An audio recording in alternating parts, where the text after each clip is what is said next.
Assalamualaikum warahmatullahi wabarakatuh. Selamat sore, salam jumpa pemirsa setia TVRI Sumatera Selatan dimanapun Anda berada. Apa kabarnya Anda semua? Semoga Anda selalu sehat dan semangat menjalani aktivitas hari ini dengan baik. Dan senang sekali rasanya hari ini bersama saya Desya Rahayu dapat kembali hadir menjumpai Anda selama 60 menit ke depan tentunya dalam program Info Sehat. Berbagai informasi mengenai dunia kesehatan selalu kami sajikan untuk mengedukasi seluruh masyarakat TVRI Sumatera Selatan.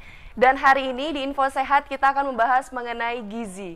Seperti yang kita ketahui, mulai dari kita dalam kandungan hingga dilahirkan, dari kecil hingga tua, kita tidak bisa terlepas dari yang namanya nutrisi untuk memenuhi kebutuhan, pertumbuhan, dan perkembangan kesehatan tubuh kita. Nah, untuk di Info Sehat hari ini kita akan lebih sedikit fokus, kita akan membahas mengenai gizi pada lansia. Dan tentunya hari ini, seperti biasa narasumber kita datangkan dari Rumah Sakit Muhammad Husin Palembang.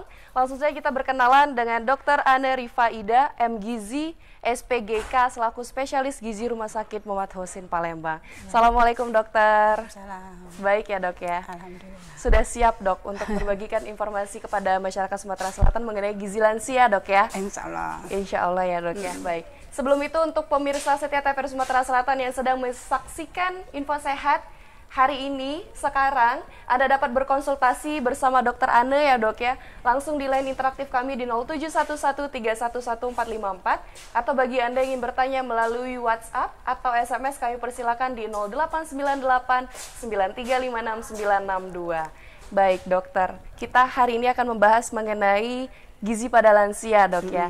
Tapi sebelum itu boleh dijelaskan dok, terlebih dahulu, lansia itu seperti apa dan dari usia keberapa dok? Bisa dikatakan manusia itu sebagai lansia, dok? Ya, jadi pengertiannya lansia di sini lanjut usia ya, berarti untuk seseorang yang berumur 60 tahun ke atas. 60 tahun ke atas, dok ya.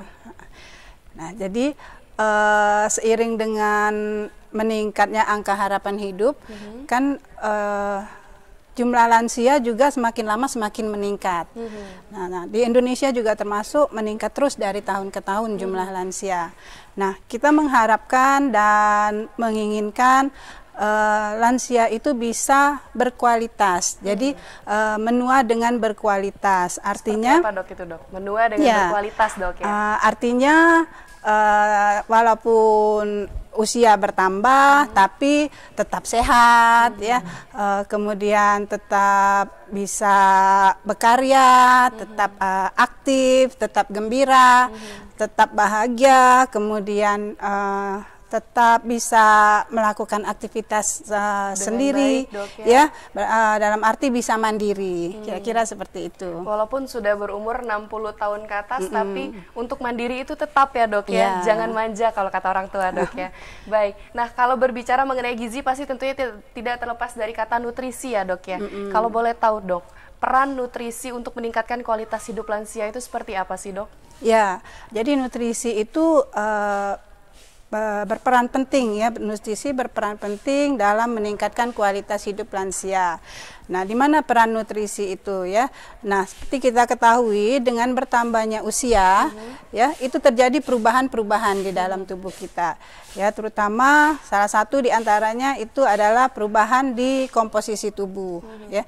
Nah, komposisi tubuh itu yang berubah, itu massa lemaknya semakin banyak. Biasanya seiring dengan bertambahnya usia, massa lemak bertambah. Oh, ikut bertambah juga ikut dok bertambah ya. Nah, selain itu massa ototnya berkurang. Jadi seiring dengan bertambahnya usia, terjadi kehilangan massa otot. Itu kehilangan massa otot, kurang berolahraga juga bisa jadi dok ya. Bisa, dan itu dipengaruhi oleh banyak faktor. Ya, jadi, nah kehilangan massa otot ini disertai dengan kehilangan kekuatan otot. Jadi seiring dengan bertambahnya usia, biasanya itu jadi lemah ya. Kemudian kan kekuatan berkurang, kemudian jadi apa? Kalau jalan itu keseimbangan terganggu ya. Nah, itu bisa mempengaruhi kualitas hidup lansia seperti itu.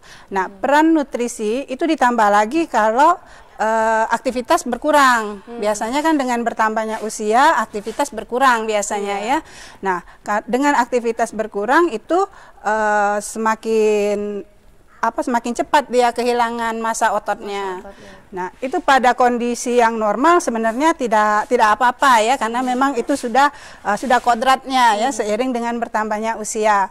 Nah, tapi kondisi seperti itu akan menjadi masalah kalau misalnya lansia tadi dalam kondisi sakit. Nah, dalam kondisi sakit, misalnya asupan nutrisi kurang, kemudian dia tidak melakukan aktivitas, terbaring lama misalnya ya.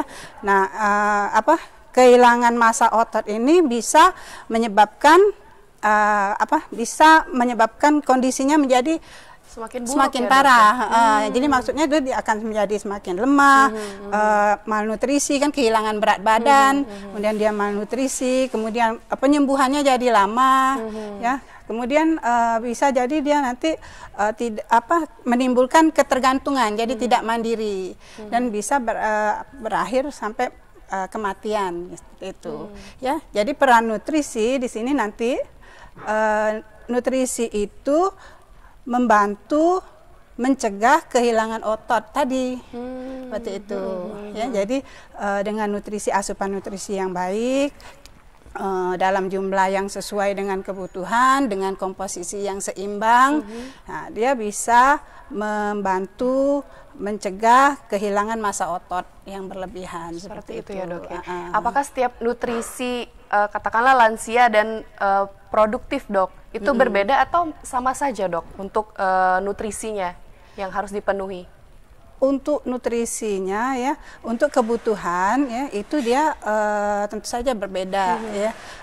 Kebutuhan pada lansia dengan kebutuhan pada usia produktif itu berbeda.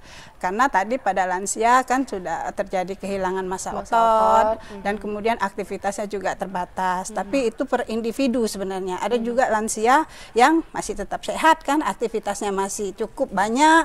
Nah, bisa kebutuhannya bisa lebih tinggi daripada lansia yang misalnya tidak aktif, misalnya seperti itu. Itulah tadi dikatakan menua dengan berkualitas ya, Dok ya. Ya. Baik. Nah, Dok, kalau boleh tahu kendalanya, Dok, selama untuk memenuhi kebutuhan terutama pada lansia seperti itu, Dok, ataupun pastinya memiliki kendala kan, Dok ya, untuk memenuhi kebutuhan nutrisi untuk gizi yang baik. Nah, itu seperti apa, Dok, kendalanya, Dok? Ya, kendalanya jadi tadi kan sebenarnya asupan nutrisi itu penting ya untuk menjaga kualitas hidup lansia. Nah, tapi apa yang terjadi pada lansia itu pada umumnya asupan nutrisinya kurang, ya. Asupan nutrisi kurang itu bisa dipengaruhi oleh berbagai faktor. Ya, antara lain memang terjadi perubahan di saluran cerna karena seiring dengan pertambahan usia. Kemudian ada faktor sosial ekonomi, faktor keluarga, kemudian faktor penyakitnya sendiri, ya. Nah, perubahan pada saluran cerna misalnya kita mulai dari mulut misalnya ya. Biasanya kan gigi-gigi sudah mulai tanggal ya, sudah ompong. Kemudian pakai gigi palsu misalnya, tapi kalau ukurannya misalnya tidak pas kan itu bisa mengganggu juga. Jadi mengganggu selera makan. Jadi misalnya kan jadi membuat kesulitan makan, akhirnya kan asupannya berkurang. Terus produksi air liur kan berkurang, jadi mulutnya terasa kering. Mulut terasa kering, nanti kan jadi terasa pahit, jadi tidak enak makan kan. Kemudian juga ambang rasa itu berubah, ambang rasa meningkat.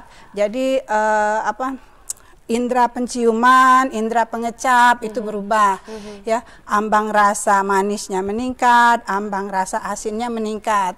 Nah, jadi lansia itu ada yang makan dia merasakan nggak ada rasa, ya, karena kan memang ambangnya meningkat. Jadi dia perlu rasa yang lebih manis, perlu rasa yang lebih asin, baru dia terasa. Nah, kondisi ini itu tadi kadang tanpa disadari mengkonsumsi makanan manis atau makanan asin lebih banyak, dan ini bisa juga terjadi obesitas, ya, karena masalah gizi pada lansia itu bisa obesitas, bisa kekurangan berat badan. Ya. Nah, kemudian itu asupan jadi berkurang kan, kemudian ke bawah di daerah lambung juga sudah terjadi perubahan sehingga merasa cepat kenyang biasanya lansia, ya kan, cepat kenyang, kemudian sekali makan kenyangnya lama. Jadi bisa tahan misalnya sehari-harian makan cuma sekali, 2 kali aja misalnya kan. Nah, itu mempengaruhi asupan ya. Kemudian juga ambang hausnya meningkat. Ambang haus meningkat, jadi umumnya lansia itu tidak merasa haus, jarang merasa haus. Nah, tanpa disadari asupan cairannya juga akan kurang. Berkurang, Dok, seperti itu ya.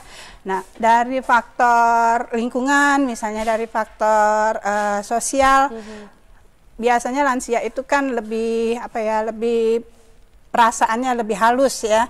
Nah, misalnya dia sedang sedih, dia menyendiri, nggak mau makan. Kalau misalnya kata orang dulu tuh kembali ke masa lalu ya, Dok ya, seperti bayi ya, Dok ya, sangat sensitif ya, Dok ya. Atau misalnya dia tinggal sendiri kan, tinggal sendiri, jadi dia males makan misalnya kan, atau dia tergantung dengan keluarga untuk menyiapkan makan. Nah, itu kan bisa mempengaruhi asupan makannya juga ya. Faktor ekonomi, misalnya ketidakmampuan untuk memenuhi kebutuhan ya. Nah, kemudian faktor dari penyakitnya sendiri, misalnya dia sedang menderita penyakit, misalnya ada gangguan menelan misalnya kan, jadi tidak bisa menelan. Nah, itu mempengaruhi asupan juga kan. Kemudian rasa mual, rasa muntah yang berlebihan, itu mempengaruhi asupan makanan. Kemudian juga misalnya diet yang terlalu ketat ya, karena misalnya dia menderita penyakit tertentu kan, keluarga mulai membatasi kan, nggak boleh makan yang ini, nggak boleh makan yang itu. Apalagi kalau dia sudah teridentifikasi terkena obesitas, mungkin bisa dikurangi juga porsi makannya, Dok ya. Nah, diet yang terlalu ketat itu kan asal melarang-larang aja kan nanti bisa berpengaruh juga ke asupan nutrisi dari si lansia, seperti itu. Antara lain kendalanya untuk memenuhi kebutuhan nutrisi pada lansia. Baik. Nah, Dok, kalau dibandingkan lansia yang berkualitas, katakanlah sehat, tidak terkena penyakit apa-apa, dibandingkan dengan lansia yang mengidap suatu penyakit, Dok, faktor mana yang lebih memungkinkan untuk terkena kekurangan gizi itu, Dok? Ada kondisi sakit ya maksudnya ya. Asupan nutrisi itu tetap harus diusahakan untuk dipenuhi pada kondisi yang sehat maupun pada kondisi yang sakit ya. Jadi disesuaikan dengan kondisinya masing-masing. Pada kondisi sehat misalnya dia makannya berapa banyak, kemudian pada kondisi sakit disesuaikan dengan penyakitnya, dan komposisinya juga disesuaikan dengan penyakitnya.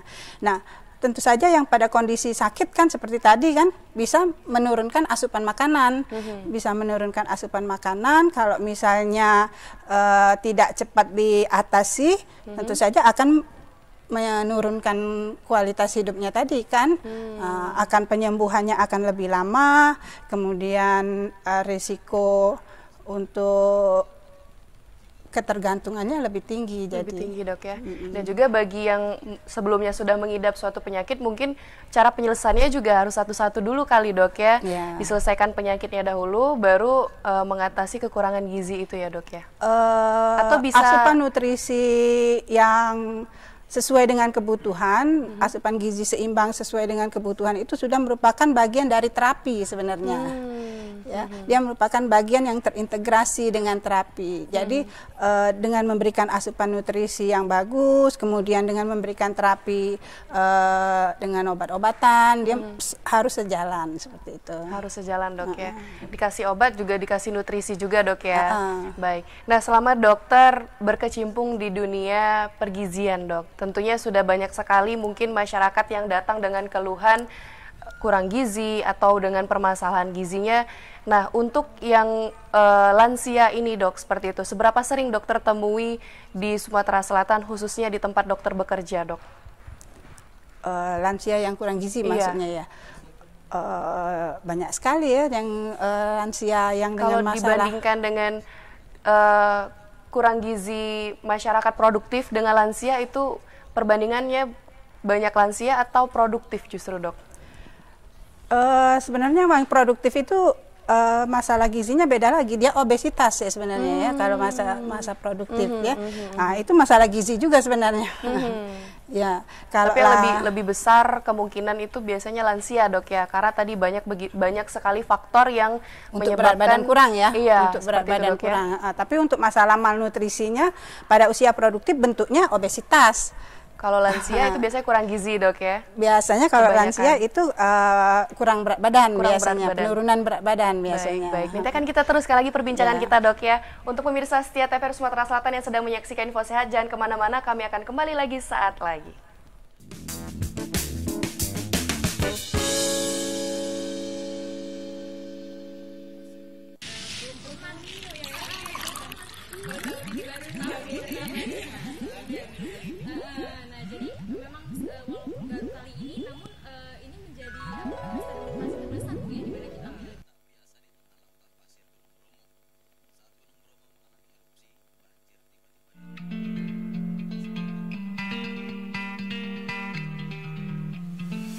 Paling mengenai ndak nyangko lah bagus nian sekarang. Aduh nian lah besar, jalan kan lah agak luas. Betul, sampah dak katik lagi. Betul, lah mulai bersih sekarang nih.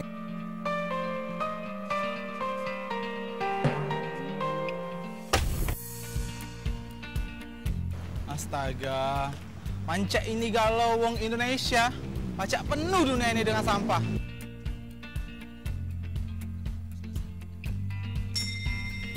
Inilah Palembang, jalannya luas, kita tidak sambil teleponan, sambil apa?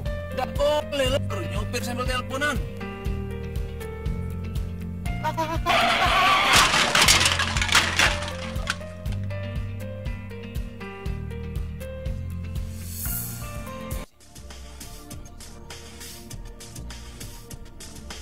Manusia terus melakukan informasi-informasi terkini dalam dunia teknologi.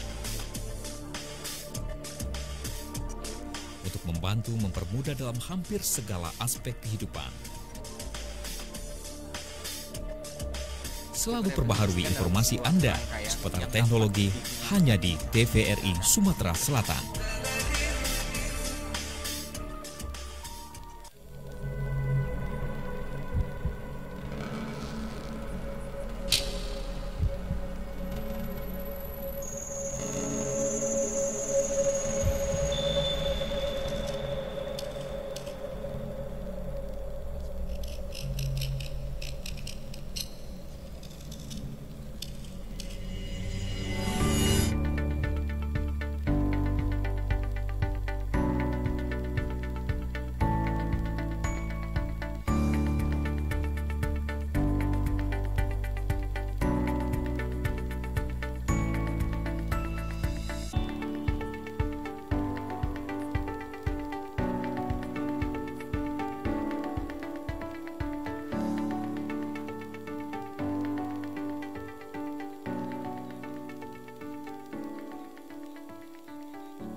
Terima kasih Anda masih bersama kami di Info Sehat. Tentunya masih bersama narasumber yang sama, yaitu Dr. Ane Rifaida, MGizi SPGK, selaku spesialis gizi Rumah Sakit Unusin Palembang. Dan kami juga mengundang Anda kembali, pemirsa setia TVRI Sumatera Selatan yang sedang menyaksikan Info Sehat hari ini, untuk dapat bergabung bersama kami di line interaktif kami di 07113114554, atau bagi Anda yang bertanya melalui WhatsApp atau pesan, kami persilakan di 089893569962. Baik dokter, kita teruskan tadi dok ya. Tadi sempat saya tanyakan juga dok, seberapa sering masyarakat ataupun dokter yang menemukan kasus kurangnya gizi terhadap lansia di Sumatera Selatan dok, selama dokter bekerja di Rumah Sakit Unusin? Ya biasanya pasien-pasien yang dirawat di rumah sakit itu, terutama lansia ya, sebagian besar itu dengan kondisi malnutrisi ya, karena ternyata asupan nutrisinya memang kurang selama dia sakit. Nah, jadi kondisi itu tentu saja bisa mempengaruhi terapi yang diberikan. Jadi bisa memperpanjang masa rawat inap dan memperpanjang masa penyembuhan pasien. Jadi banyak, sebagian besar di rumah sakit Muhammad Husin aja ya, di rawat inap geriatri itu sebagian besar malnutrisi pasiennya. Nah, tapi untuk data pastinya memang kita belum ada berapa banyak datanya jumlah pasien malnutrisi yang di sering rumah ya, Dok, sakit. ya? Baik, kita jawab terlebih dahulu, penelpon masuk, Dok. Halo, Info Sehat, dengan siapa dan di mana? Oh, ini dari Pak Hairul. Pak Hairul, baik Pak, pertanyaannya Pak. Dari Oganilir ya. Baik, silakan Pak. Usia saya 56 tahun, Bu. Yang makan yang mana, Bu, yang untuk saya yang bagus? Makanan nutrisi apa? Usianya 60 tahun ya Pak Hairul ya? 56. 56 tahun. Berat badannya? Berat badannya Pak? 48 kg. Tingginya? 48. Tingginya? 150. 150, baik. Itu saja Pak Hairul? Iya, itu saja. Baik, nanti Terima akan kasih, Bu, dijawab ya. oleh Dokter Ane ya. Terima kasih Pak Hairul. Tadi pertanyaannya makanan yang baik dan bergizi, Dok, untuk umur 56 tahun dengan berat badan 48 kilo dengan tinggi kurang lebih 150 cm, Dok. Kalau dari berat badan dan tinggi badan itu normal ya, berat badannya normal, berarti sesuai untuk tinggi badan yang 156 cm ya. Nah, cuma kalau memang tidak ada penyakit, misalnya normal, semua hasil pemeriksaan bagus ya, nah, tergantung aktivitas. Kalau Pak Hairul ini masih aktif, misalnya ya, masih bekerja, misalnya masih ada aktivitas olahraga, misalnya makannya bisa sampai 2.300 kalori, ya banyak berarti. Nah, tapi harus diperhatikan komposisi. Komposisinya tetap harus seimbang antara karbohidrat, protein dengan lemaknya. Nah, pada prinsipnya semua bahan makanan itu bagus dan boleh dikonsumsi. Ya, tapi untuk menentukan berapa banyak kebutuhan untuk Pak Hairul ini, kita harus lihat lagi berapa banyak aktivitasnya, kemudian Dan mungkin juga ada riwayat penyakit. Ya, gitu, riwayat Dok, penyakitnya. Kalau misalnya bagus semua, ya itu tadi 2.300 semua bahan makanan boleh. Jadi berarti di dalam sekali makan itu harus ada karbohidratnya, harus ada proteinnya, dan harus ada lemaknya, sertai dengan sayur dan buah. Dan harus 3 kali makan, pagi, siang, dengan malam. Ya. Bisa diselingi dengan 2 kali snack, seperti itu. 2.300 itu termasuk normal ya, Dok ya? Ya, untuk aktivitas, ini kan berat badannya normal ya, Pak Hairul berat badannya normal, kemudian kondisi yang lainnya normal, kita anggap aja aktivitasnya ya ringan sampai sedang lah ya, dengan umur segitu kira-kira kebutuhannya seperti itulah. Baik, semoga Pak Hairul tadi terjawab ya pertanyaannya, Dok ya. Terima kasih untuk Pak Hairul yang sudah bertanya. Kami juga kembali mengundang Anda pemirsa di Info Sehat hari ini edisi Gizi Lansia di 07113114454, atau Anda juga bisa bertanya melalui WhatsApp atau pesan kami di 089893569662. Nanti akan langsung dijawab oleh Dokter Ane ya, Dok ya. Baik. Nah, dokter tadi bilang malnutrisi, Dok ya. Malnutrisi itu kelebihan atau kekurangan? Malnutrisi itu berarti penyimpangan ya, jadi berarti bisa kurang, bisa lebih. Oh, dilihat juga nanti dilakukan pengecekan, Dok ya. Baik, biasanya Dok, masyarakat ataupun pasien yang sering datang ke dokter berkonsultasi ataupun mengeluhkan penyakitnya, Dok, biasanya ini sebelumnya mereka sudah terlebih dahulu mengidap penyakit, baru timbullah kekurangan gizi itu ataupun kelebihan gizi, atau justru sebaliknya, Dok? Dia bisa saling mempengaruhi ya, bisa dari kurang nutrisi dulu, ya berarti kan dia gampang terkena penyakit ya. Nah, itu bisa juga penyakitnya yang menyebabkan dia mengalami malnutrisi. Jadi saling terkait dia, bisa saling itu, Dok, mempengaruhi ya. Baik. Dan juga perubahan fisik mental juga bisa mempengaruhi juga dok ya, salah satu faktor kendala tadi dok ya untuk memenuhi kebutuhan. Jadi ya misalnya dia sedih, dia kesepian misalnya, kan bisa mempengaruhi asupan nutrisinya kan.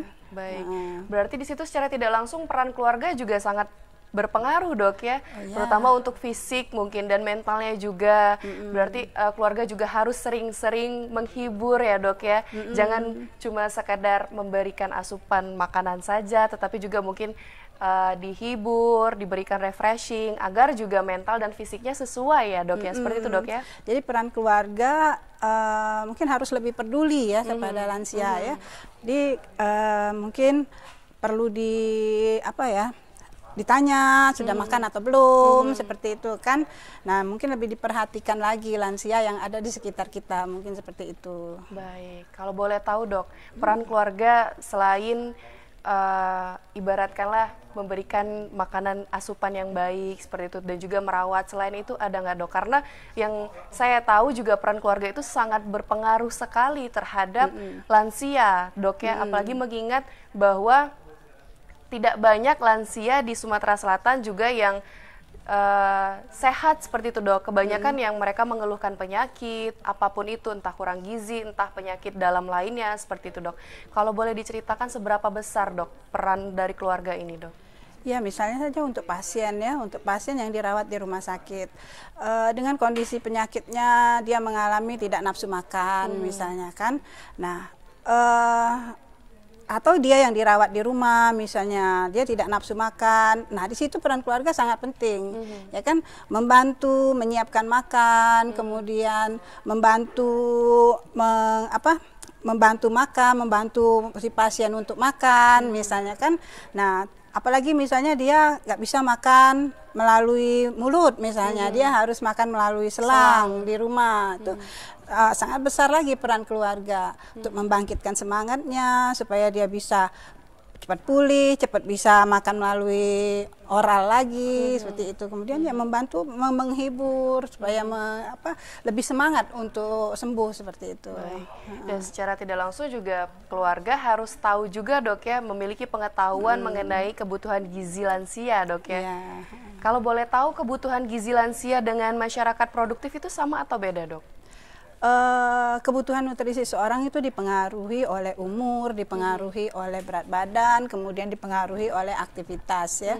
Nah, pada lansia karena dia aktivitasnya sudah kurang, kemudian tadi massa ototnya sudah berkurang, jadi secara otomatis dia sebenarnya kebutuhannya sudah tidak sebanyak pada waktu usia produktif. Ya. Tapi komposisinya tidak jauh berbeda dengan yang produktif dalam kondisi sehat ya, dalam kondisi lansia yang sehat. Komposisinya antara karbohidratnya, proteinnya, dan lemaknya sama dengan usia produktif ya. Jadi protein tetap harus dipenuhi karena tadi ya untuk mencegah kehilangan massa otot yang berlebihan. Jadi untuk lansia tetap harus dipenuhi kebutuhan proteinnya. Kemudian kebutuhan vitamin dan mineralnya harus juga dipenuhi pada lansia seperti itu. Kalau untuk kebutuhan total lebih sedikit daripada usia produktif. Baik, seperti itu ya dok ya. Kita jawab dulu dok pertanyaan masuk dari WhatsApp kita dari 0896 1620 8 sekian. Dok, cara membuat nafsu makan bagi lansia apa dok? Terima kasih dari Haja Hana Poligon. Terima kasih Bu Hana atas pertanyaannya. Silakan dijawab dok. Tadi ya, nafsu makan yang berkurang itu merupakan kendala juga untuk memenuhi kebutuhan nutrisi dari lansia ya. Nah, mungkin kita bisa cari dulu penyebabnya ya. Kenapa? Seperti tadi kan mungkin dia sedih, mungkin dia merasa kesepian. Kita cari dulu penyebabnya. Mungkin dia ada gangguan di mulut, mengunyah nggak enak mungkin ya, atau dia misalnya nggak suka makanannya ya. Saya pernah juga ketemu pasien yang tidak nafsu makan katanya ya, kemudian anaknya cerita kalau dibawain pindang banyak katanya ibunya makan. Nah sudah saya tanya, ternyata ibunya ini memang senang makan pindang. Nah sewaktu muda dia selalu masak sendiri kan, dia menyediakan sendiri untuk dia makan. Nah sesudah dia tidak bisa lagi menyediakan sendiri, kan tergantung makanan yang ada kan. Nah, karena dia nggak selera, akhirnya makannya kan sedikit. Iya, benar. Makannya sedikit. Nah, jadi seperti itu kira-kira. Jadi kita cari dulu penyebabnya apa. Nah, bisa juga kita misalnya buat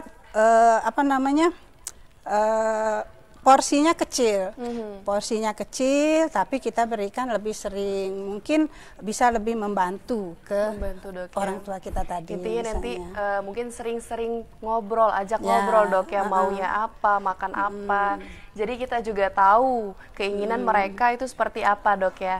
Baik. Untuk pemirsa setia TVRI Sumatera Selatan yang sedang menyaksikan Info Sehat, Anda juga dapat bergabung bersama kami seperti Ibu Hana tadi di 071131144 atau Anda bisa melalui SMS atau WhatsApp di 089893566962. Jangan kemana-mana, tetaplah bersama kami di Info Sehat.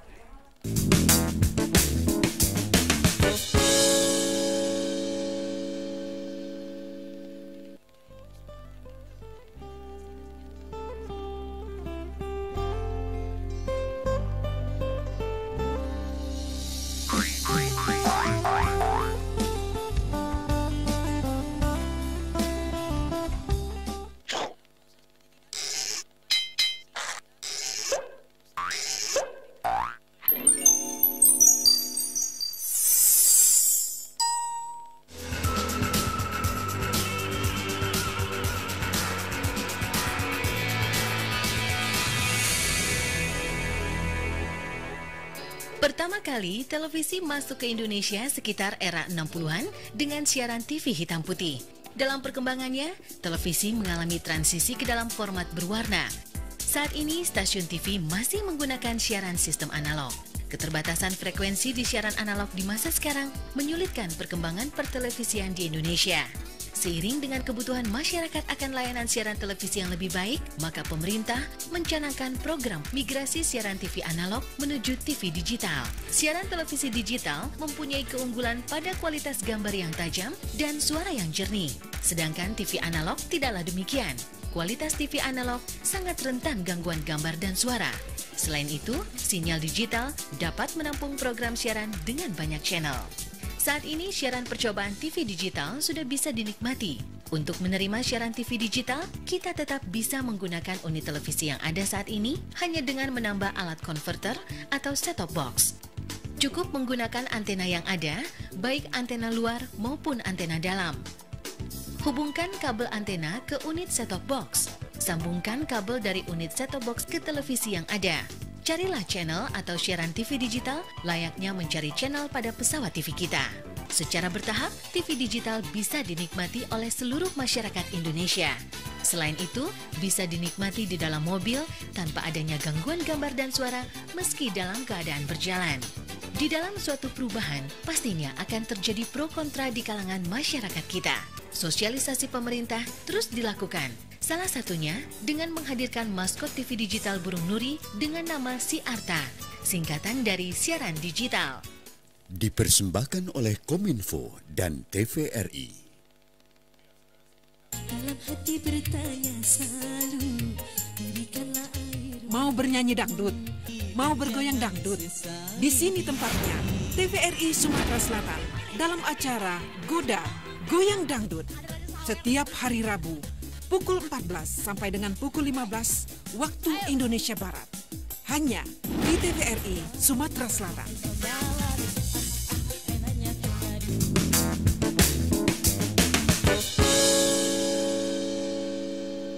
Pemirsa, terima kasih Anda masih bersama kami di Info Sehat dengan tema Gizi Lansia dengan narasumber yang sama, yaitu Dr. Ane Rifaida M. Gizi SPGK, spesialis Gizi Rumah Sakit Mutusin Palembang. Dan bagi Anda, kami mengundang kembali Anda pemirsa yang sedang menyaksikan Info Sehat hari ini untuk dapat bergabung bersama kami untuk bertanya seputar Info Sehat hari ini dengan tema Gizi Lansia di 07113114454 atau bagi Anda yang bertanya melalui WhatsApp atau pesan, kami sangat persilahkan di 089893566962. Baik dokter, ini ada WhatsApp masuk lagi nih dok, kita jawab dulu ya dok ya. Assalamualaikum dokter, dari Haja Marlin. Waalaikumsalam. Di Poligon, mau nanya apa makanan pengganti untuk lansia dok? Pertanyaannya kurang jelas ya, maksudnya makanan kurang spesifik pengganti. Ya dok ya? Makanan pengganti itu apakah konsistensinya ya, ataukah misalnya untuk lansia yang tidak mau makan nasi misalnya ya. Nah, mau digantikan dengan apa misalnya ya. Jadi untuk memenuhi kebutuhan nutrisi itu karbohidratnya tidak harus selalu nasi sih memang. Ya, bisa digantikan dengan umbi-umbian, bisa digantikan dengan jagung, bisa diganti dengan kentang, ya. Nah, yang harus diperhatikan komposisinya nanti. Jadi pada waktu memberikan makan itu karbohidratnya ada, kemudian proteinnya ada. Kalau kondisinya misalnya sehat ya protein hewani, protein nabati, ya sesuai dengan kebutuhan. Kemudian bisa ditambah dengan sayur ya, dan buah juga bisa. Dengan minyak tetap harus kita berikan. Minyak kita pilih minyak yang bagus ya, minyak yang sehat. Nah, kalau misalnya memang tidak bisa makan dalam porsi banyak, ya kita usahakan membuat porsi kecil tapi semua zat gizi tadi harus bisa terpenuhi, masuk dok, ya, di harus situ. Masuk di situ. Jadi porsinya kecil tapi zat gizinya terpenuhi. Mungkin dia untuk memenuhi kebutuhan totalnya bisa diberikan dalam frekuensi yang lebih sering seperti itu. Baik. Mungkin terjawab ya dok ya pertanyaan dari Ibu tadi. Salah satunya mungkin pengganti nasi dari kentang bisa jadi dok ya. Jagung mungkin boleh juga dok ya. Baik, kita jawab lagi dok, pertanyaan masuk ini dari pesan dari 0813-4149-7 sekian. Dok, saya laki-laki 42 tahun. Tanya dok, kenapa setiap capek, dingin betis bawah saya sakit. Kram baru hilang bila dipijat dengan di bagian pinggang. Hingga keringatan di bagian pangkal lutut. Terima kasih dok. Apakah ini juga salah satu faktornya dok? Atau mungkin ada mungkin harus identifikasi diperiksa penyakit lebih lanjut lain dok lagi ya? Mungkin ya. Harus diperiksa lagi lebih lanjut. Kemudian faktor apa yang mempengaruhi seperti itu? Mungkin juga masa ototnya juga berpengaruh ya dok ya. Baiklah, semoga pertanyaan juga terjawab dok ya. Karena ini pertanyaan cukup umum ya dok ya, tidak terlalu spesifik seperti itu. Tapi apapun penyakit yang kita rasakan, secepatnya kita konsultasikan ke dokter ya, biar kita tahu juga mendapat nih informasi dan teridentifikasi penyakit apa yang kita alukan selama ini. Seperti itu ya dok ya. Baik, nah dok, kalau boleh tahu kebutuhan lansia yang sehat dengan penyakit lain itu seperti apa dok kebutuhannya? Pastinya berbeda dok ya. Kebutuhan lansia yang sehat dengan lansia yang dengan penyakit lain. Dengan penyakit lain ya. Jadi ya disesuaikan dengan kondisinya ya. Jadi kalau dia dengan penyakit lain, ya misalnya dia dengan diabetes ya, atau misalnya dia dengan sakit ginjal misalnya ya. Nah, kebutuhannya berbeda-beda ya. Jadi kalau misalnya dia sehat, sudah pasti kan aktivitas fisiknya ada, sudah pasti kan dia bisa melakukan aktivitas fisik. Kemudian dia bisa makan semua jenis bahan makanan itu dalam komposisi yang normal ya, dalam kondisi normal untuk kondisi sehat.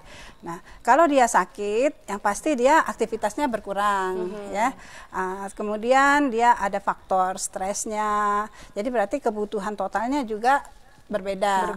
Nah, apalagi misalnya dia dengan penyakit misalnya diabetes atau misalnya dengan penyakit ginjal, ada zat gizi tertentu yang harus lebih disesuaikan dengan komposisi dengan kondisi sakitnya. Jadi misalnya karbohidratnya, kemudian proteinnya harus lebih disesuaikan lagi, dan pemilihan bahan makanannya maksudnya ya harus lebih disesuaikan lagi dengan kondisi sakitnya. Baik, jadi berbeda dok ya? Berbeda, baik. Nah, kalau untuk, mungkin ini sedikit keluar dari tema dok, biasanya kalau lansia itu kekurangan gizi itu bisa salah satu penyebab penyakit MAH juga nggak dok? Bisa jadi dok ya? Bisa jadi. Bisa jadi dok ya, selain juga penyakit-penyakit lainnya tentunya dok ya. Baik, nah ini dokter, pastikan selama dokter bekerja di Rumah Sakit Muhammad Husin, pasti banyak sekali mendapatkan keluhan dari masyarakat atau pasien mengenai gizi dari lansia ataupun dari usia produktif seperti itu, Dok. Nah, kalau dari Rumah Sakit Muhammad Husin sendiri, Dok, khusus untuk lansia itu ada nggak, Dok, penanganan khususnya seperti itu? Oh ya, kalau di RSMH kita punya tim geriatri terpadu. Tim geriatri ya, Dok. Apa tuh, Dok? Jadi lansia yang sakit itu disebut geriatri, kan ilmu kedokteran khusus untuk lansia yang sakit itu geriatri. Jadi spesialis penyakit dalam, konsultan geriatri. Nah, di RSMH kita punya tim terpadu. Terus untuk rawat jalannya kita punya klinik. Kita punya poliklinik khusus untuk geriatri seperti itu. Jadi kalau ada masyarakat yang mengeluhkan lansia seperti itu, Dok, yang mengeluhkan kurangan gizi atau permasalahan pada gizi, itu langsung ke poliklinik itu ya, Dok? Ya, poliklinik. Dokter juga ada di sana selalu? Ya, kita terpadu, jadi beberapa spesialis di situ bergabung, jadi pasien tidak perlu kemana-mana lagi, tidak perlu dari poli ke poli, jadi di situ semua sudah semua spesialis ada di situ. Baik. Nah, Dok, kalau untuk pastinya kan seperti penyakit pada umumnya juga ada tingkatannya, Dok, ya, seperti adanya kurang gizi, gizi normal, bahkan ada gizi lebih atau bisa menyebabkan obesitas, Dok, ya. Dan tentunya juga penyediaan makanannya juga berbeda kan, Dok, ya. Kalau boleh tahu bisa dijelaskan, Dok? Gizi kurang, gizi normal dan gizi lebih. Gizi lebih, gizi kurang biasanya itu berat badannya kurang ya. Kalau normal itu berat badannya normal. Kalau gizi lebih itu biasanya obesitas. Dia ya. Nah, tetap nanti tujuannya adalah mencapai berat badan normal. Ya, jadi berat badan normal. Jadi yang malnutrisi, berat badan kurang diusahakan untuk mencapai berat badan normal. Kemudian yang obesitas, gizi lebih diusahakan untuk mencapai berat badan normal juga. Jadi beda. Kalau normal ya sesuai dengan kebutuhannya ya untuk mempertahankan kesehatannya. Kalau yang kurang tadi kita nutrisinya juga lebih dilengkapi.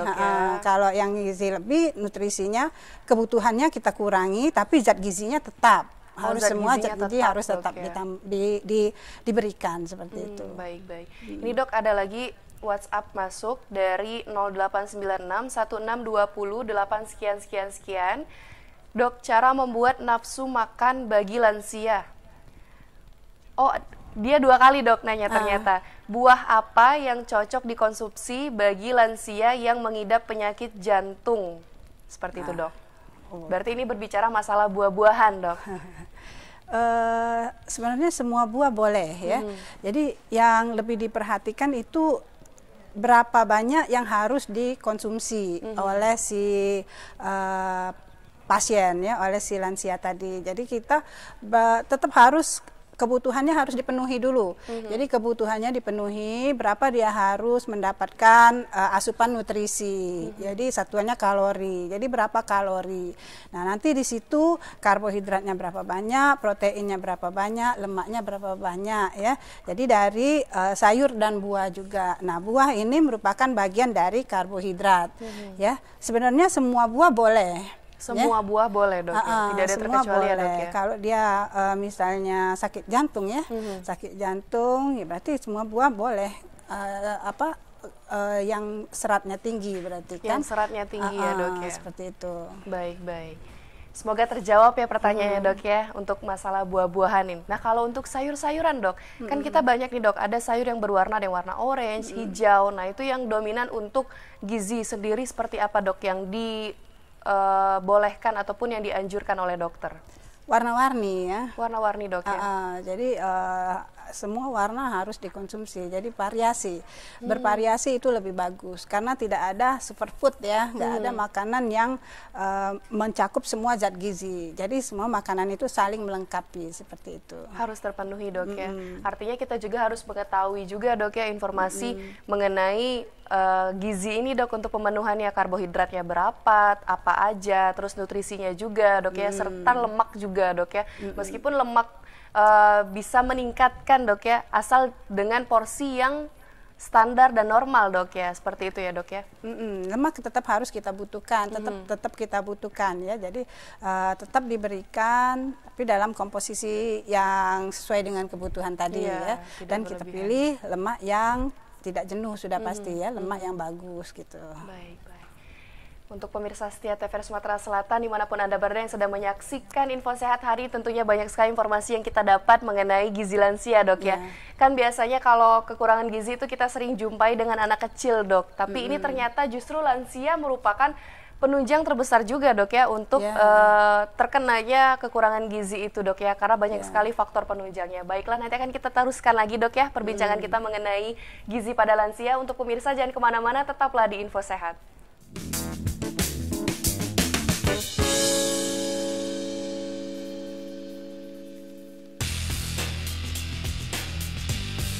Saat polemik kehidupan terjadi dan kekhawatiran pun dirasakan.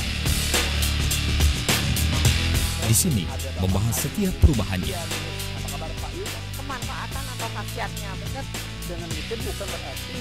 Saksikan Publika setiap hari Senin sampai dengan Rabu pukul 15.00 waktu Indonesia Barat. Live di TVRI Sumatera Selatan.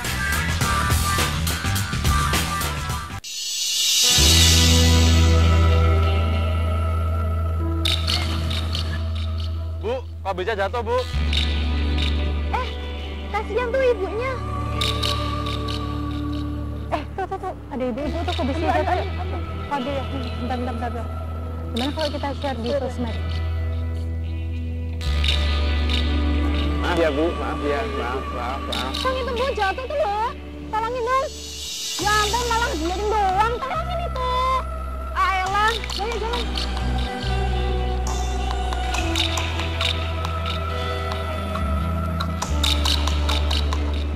Bu, sama-sama. Bagaimana dengan kita?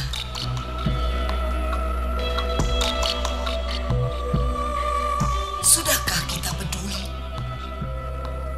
Ataukah hanya sekedar seolah-olah peduli?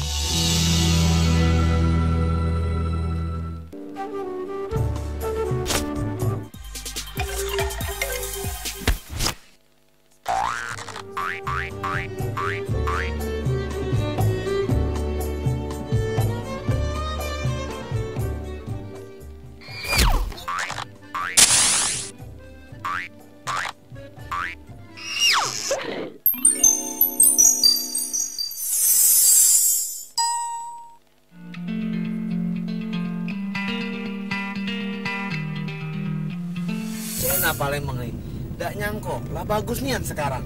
Aduh nian, lah besar, jalan kan lah agak luas. Betul, sampah tak katik lagi. Betul, lah mulai bersih sekarang nih.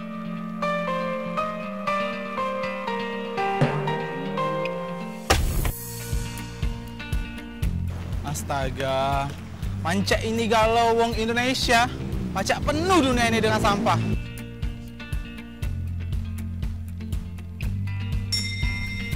Inilah Palembang, jalannya luas, kita tidak sambil teleponan, sambil lapo, tidak boleh lur nyopir sambil teleponan.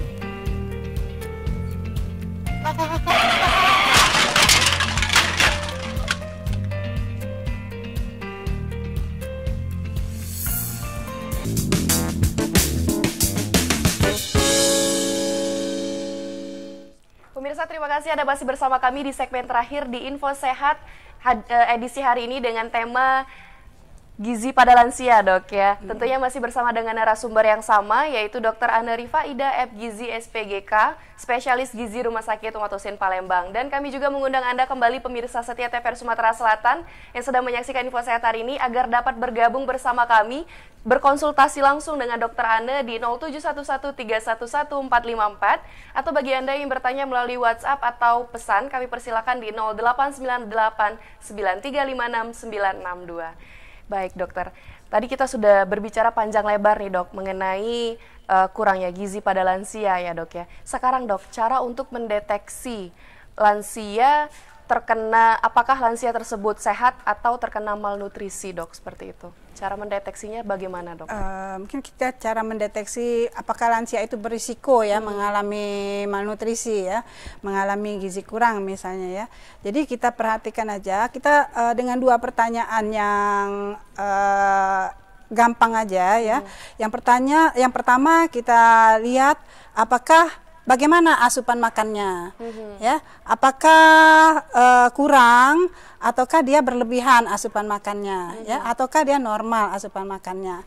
Jadi kita lihat aja misalnya mana dalam sehari dia makannya berapa kali, kemudian porsinya berapa banyak, seperti itu kan? Nah, terus yang kedua, apakah ada perubahan berat badan, ya? Apakah ada penurunan berat badan ataukah ada kenaikan berat badan, ya? Nah, kalau dia ternyata dalam 1 tahun terakhir ada penurunan berat badan, nah berarti lansia itu berisiko untuk terjadinya kurang gizi seperti itu. Baik. Ya. Apakah selain dengan ibaratkan konsultasi ya, Dok, ya, ditanyakan 2 pertanyaan tersebut, selain itu adakah tindakan lain, Dok, yang dokter berikan ketika pasien tersebut mengeluhkan bahwa mereka itu bermasalah terhadap gizinya, Dok? Apakah dilakukan screening seperti itu, Dok? Oh ya, kalau misalnya pasiennya tadi sudah mengeluh dengan masalah itu ya, kita usahakan bagaimana caranya untuk memenuhi kebutuhan nutrisinya, seperti itu. Untuk dilakukan screening atau di pengecekan gula darah ataupun kesehatan jantungnya seperti itu. Ya, ada juga ya, semua Dok, ya? faktor harus diperhatikan ya. Baik, diperhatikan, Dok, ya. Nah, bagaimana, Dok, kalau dengan lansia yang ibaratkan sudah terdeteksi nih, Dok, mengidap kurangnya gizi, apakah lansia tersebut langsung diinapkan di rumah sakit atau diberikan dulu semacam pengobatan alternatif, bisa rawat inap atau rawat jalan seperti itu, Dok, atau bagaimana prosesnya, Dok? Biasanya jarang ya pasien yang datang langsung dengan keluhan kurang gizi misalnya ya. Biasanya pasien itu datang dengan penyakit-penyakit lain ya, dan kondisi kurang gizinya itu akan memperberat, maksudnya itu memperberat penyakit yang sedang dideritanya seperti itu. Nah, biasanya kalau yang datang ke klinik, mungkin yang ke poliklinik ya, dia datang misalnya dengan penyakit diabetes, misalnya dia datang dengan penyakit terlebih dahulu, Dok, ya, dengan sakit ginjal, atau kalau obes biasanya datangnya dengan sakit lutut biasanya. Ya, sakit lutut karena kelebihan berat badan.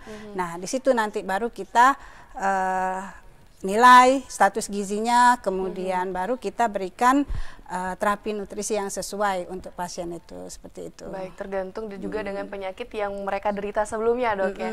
Baik, ini juga, Dok, ada SMS masuk nih, Dok, kita jawab terlebih dahulu dari 0852692991 sekian. Dok, apakah kurang gizi di masa muda berdampak di masa tua, Dok? Kurang gizi di masa muda akan berdampak di masa tua. Maksudnya yang pernah mengalami gizi buruk di masa muda, apakah akan kemungkinan besar kembali terjadi di masa tuanya, Dok? Enggak, kalau dia sudah teratasi pada waktu dia misalnya kurang gizi pada waktu anak-anak, kemudian sudah teratasi pada waktu anak-anak, nah, biasanya tidak ada hubungannya dengan kurang gizi pada usia tua, seperti itu. Oh, berarti ini juga penyakit yang cukup berbeda juga, Dok, ya. Biasanya kan kalau misalnya apalagi terutama seperti kanker ataupun penyakit lainnya itu biasanya sudah diangkat, sudah dioperasi, bisa terjadi kemungkinan terulang lagi seperti itu, Dok. Tapi kalau untuk khusus di kesehatan gizi ini tidak, Dok, ya. Itu merupakan kasus yang cukup berbeda juga, Dok, ya, di masa tua dan di masa muda kayak gitu, ya, Dok. karena misalnya pada usia tua itu karena dipengaruhi asupan dia pada saat itu ya. Misalnya dia kurang asupannya pada saat itu, nanti dampaknya penurunan berat badan, kehilangan massa otot kan, penurunan berat badan, kemudian kelemahan.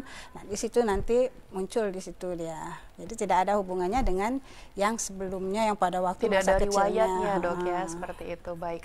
Nah, Dok, ada nggak perhatian khusus untuk lansia ini, Dok? Karena kan yang seperti dokter katakan tadi banyak sekali faktor penyebab kurangnya gizi pada lansia, Dok, ya. Karena mungkin massa ototnya berkurang, kurangnya aktivitas tadi, Dok, ya, dan beberapa faktor lainnya.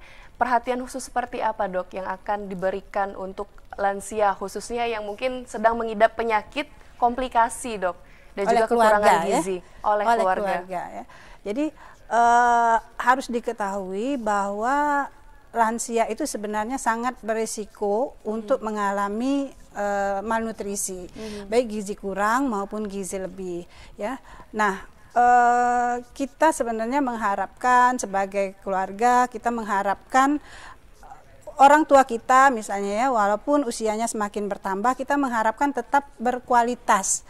Ya, kita mengharapkan tetap bisa aktif, tetap bisa gembira, tetap bisa melakukan aktivitas, tetap mandiri ya. Nah, jadi itu tadi. Jadi sebagai anggota keluarga seharusnya kita bisa mendeteksi dini ya, mendeteksi dini apakah anggota keluarga kita ini berisiko untuk mengalami malnutrisi. Antara lain dengan 2 pertanyaan tadi ya, apakah asupan nutrisinya berkurang misalnya akhir-akhir ini misalnya ya, ataukah terus pertanyaan yang keduanya apakah terjadi penurunan berat badan.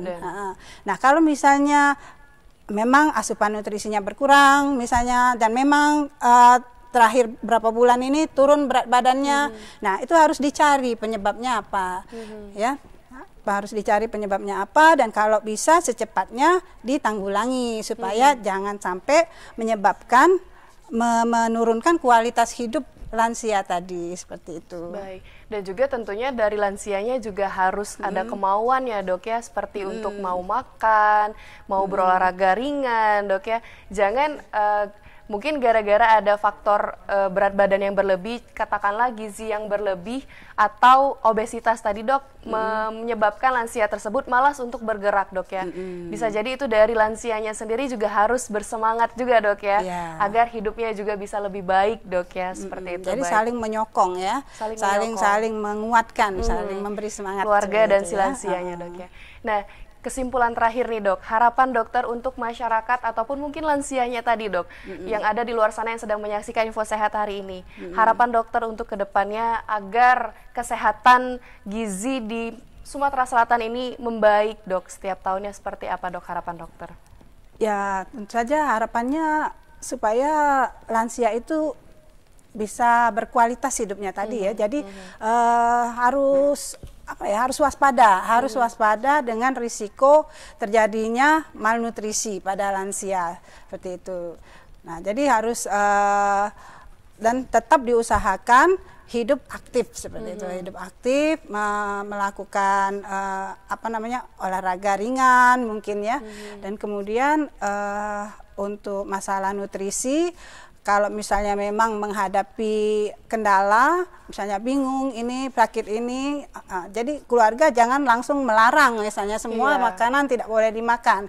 Jadi bawalah konsultasi sebenarnya apa yang harus dikonsumsi dilakukan dok ya. Jangan mengejudge terlebih dahulu, tapi kita harus konsultasi dulu ke yang bersangkutan ataupun yang ahlinya dok ya, agar kita tahu nih penyakit apa yang diidap oleh lansia tersebut. Baik, terima kasih banyak dokter atas ilmu dan waktunya yang sudah berkenan hadir di studio TVRI Sumatera Selatan dan juga sudah memberikan informasi yang sangat positif untuk masyarakat Sumatera Selatan. Jadi kita lebih tahu nih mengenai kesehatan gizi untuk lansia seperti itu dok ya. Terima kasih banyak dokter, sukses dan sehat selalu untuk dokter ya.